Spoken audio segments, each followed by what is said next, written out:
That in itself is Russia has been called the prison of nations with their 82 units.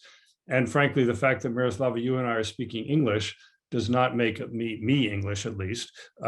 It is an English language, but Putin's view is anyone who speaks Russian as their native language should be answering to him.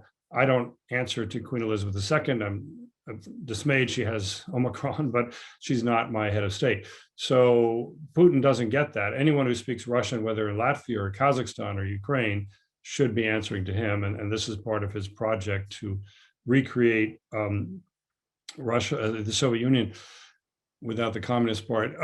Peter, you wrote a wonderful essay. Really, you burned it out last night in response to Putin's speech, which I haven't read yet. I've read your essay, I haven't read his speech yet.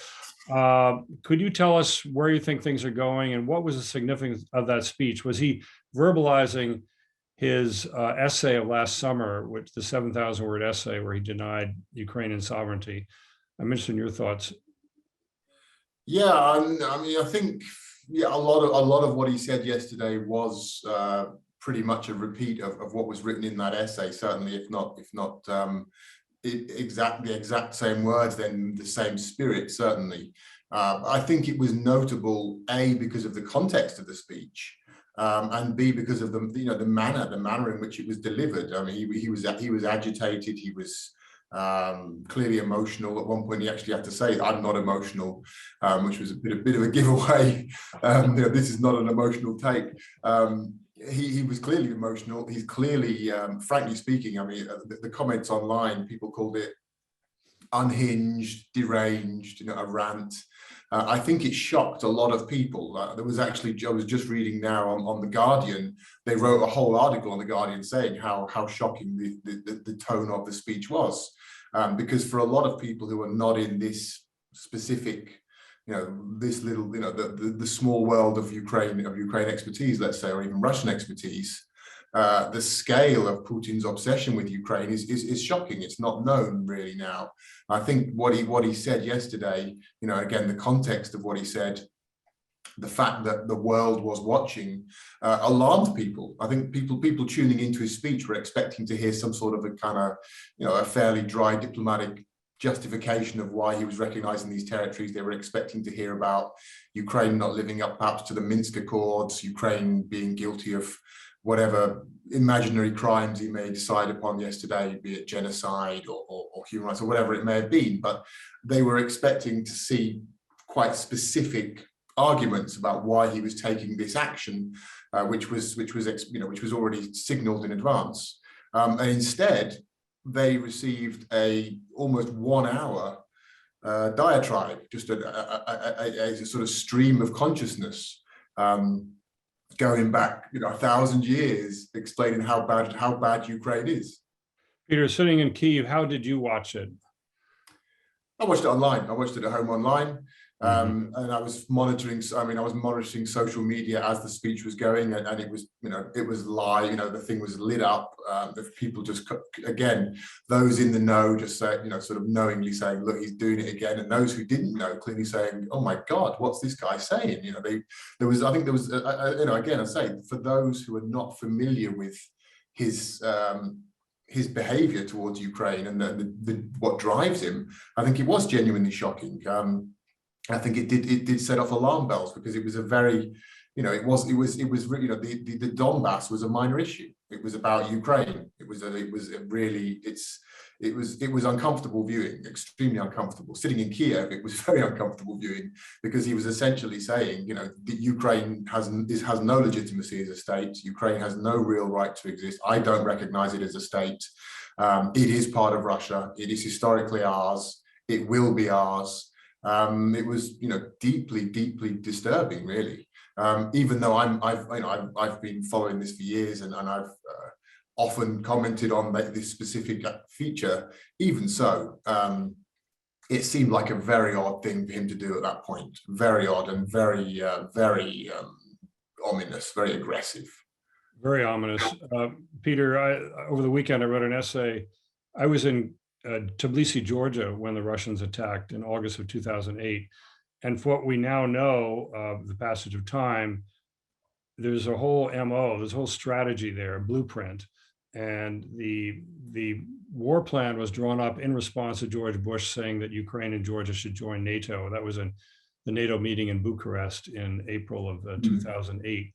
And the next week, we now know they drew up their war plan. June and July, the Russian railroad forces were strengthening that railroad down from Sochi into Sukhumi, Abkhazia, so they could carry tanks. They had joint maneuver. They had their own maneuvers, Russian maneuvers, immediately north of Georgia, north of Roki Tunnel area. Those ended on a Sunday. On the same day, they were evacuating women and children from South Ossetia. And Первый Канal, Russia's channel, was there reporting hysterically. I remember watching in my Georgia hotel room. The reporter was hysterical. The women and children were not hysterical. They just thought they're going up to Northern Ossetia, Russia, for summer camp. Then the bombing started. And meanwhile, the Duma had asked Putin to recognize South Ossetia and Abkhazia as independent nations. The shelling started. About 15 Georgian and police and soldiers were killed. And then apparently Saakashvili got intel that the troops are coming in through the Roki Tunnel. And so then he fell for the bait and lashed back and occupied the capital, South Ossetia. So that was their MO in 2008. You've been watching this in Kyiv, what's been going on with Russia, and also the accusations of genocide. Then President Medvedev in Russia accused Georgia of genocide, of killing thousands of South Ossetians. 5 months after the war was over, the Moscow Prosecutor General's office came out and said 168 were killed, but the entire Russian media was saying genocide and thousands were killed, which Ossetians say made them sympathetic to the ethnic cleansing of Georgian villages, which have been there for hundreds of thousands of years in the area. So you have the war plan, the maneuvers are over, the shelling starts, the evacuation of the civilians, the genocide accusations.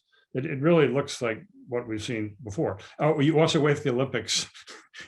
That time he didn't wait for the Olympics to be open. He started with the Olympics on the first day of the Beijing Olympics, which obviously pissed off the Chinese.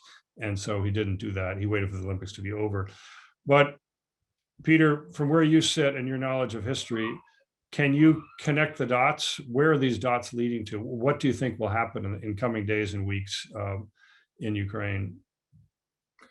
Well, I think the question now is which borders does Putin recognize within the East Ukrainian Oblast? So the two republics, these two puppet regimes that they've now recognized only occupy about 1/3 of the two administrative regions that they are located in. The Donetsk and Lugansk Oblast. So the question, but they claim all of them. They claim the whole regions. So the question is, will Putin recognize the full oblast boundaries or the de facto boundaries today?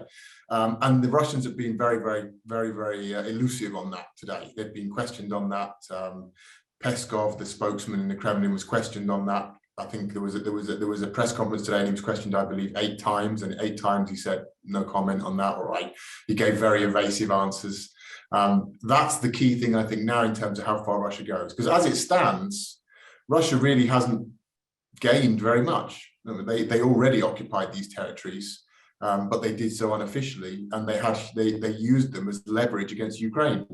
Yesterday, Putin threw that leverage away. He just tossed it away. He has no leverage over Ukraine in relation to the Minsk Accords or reintegration into Ukraine. He basically occupied them for the long term. I mean, again, nothing's forever, perhaps, but it's hard to imagine them going back to Ukraine now. So he's sacrificed that leverage. So you would assume that he wants to get something more out of it. Now, is that going to be the rest of these two oblasts? Even that, to me, seems like a very poor return. I would assume that the plan is to go further into East Ukraine, or the other alternative plan would be to use the Russian troops in East Ukraine to spark a confrontation, and once the fighting in East Ukraine starts, then to launch a full-scale invasion. Yeah, well, that would be the most logical thing, with the goal not necessarily of occupying the whole country, but perhaps to decimate Ukraine's military capabilities and to force a regime change in Kyiv. Right.